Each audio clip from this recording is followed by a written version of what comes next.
গাজীপুর ৩ আসনে বিএনপির প্রার্থীর পক্ষে মৎস্যজীবী দলের গণসংযোগ।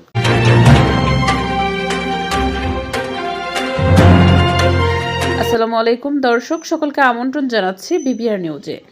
গাজীপুর শ্রীপুর থেকে ওসমান গনির পাঠানো তথ্যচিত্রে বিস্তারিত দেখুন। আগামী 12 তারিখ জাতীয় সংসদ নির্বাচন অনুষ্ঠিত হতে যাচ্ছে।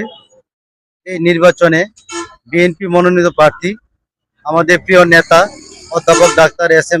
জাতীয় সংসদ নির্বাচনকে সামনে রেখে গাজীপুরের শ্রীপুরে গাজীপুর ৩ আসনে বিএনপির মনোনীত প্রার্থী অধ্যাপক ডাক্তার এস.এম. রফিকুল ইসলাম বাচ্চুর পক্ষে ভোট চেয়ে গণসংযোগ করেছেন বাংলাদেশ জাতীয়তাবাদী মৎস্যজীবী দল শ্রীপুর পৌর শাখা।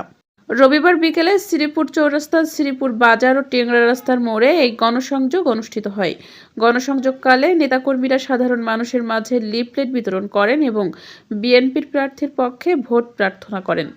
এ সময় উপস্থিত ছিলেন শ্রীপুর পৌর বিএনপির আহ্বায়ক কমিটির সদস্য শরীফ মোহাম্মদ সিদ্দিকী ও রেজাউল করিম খোকন, গাজীপুর জেলা মৎস্যজীবী দলের সভাপতি সিদ্দিক হোসেন, শ্রীপুর পৌর মৎস্যজীবী দলের সভাপতি বশির আহমেদ সিদ্দিকী, সাধারণ সম্পাদক মঈন উদ্দিন, সাংগঠনিক সম্পাদক মফিজ উদ্দিন শেখ, যুগ্ম সাধারণ সম্পাদক আসাদুল্লাহ, সহসভাপতি শহীদুল্লাহ। এছাড়া উপস্থিত ছিলেন পৌর স্বেচ্ছাসেবক দলের সিনিয়র যুগ্ম আহ্বায়ক সাকওয়াত হোসেন, যুগ্ম আহ্বায়ক ফজলুল করিম, সদর উপজেলা মৎস্যজীবী দলের সাধারণ সম্পাদক হুমায়ুন কবির, যুবদল নেতা রাসেল সহ পৌর মৎস্যজীবী দলের অন্যান্য নেতৃবৃন্দ।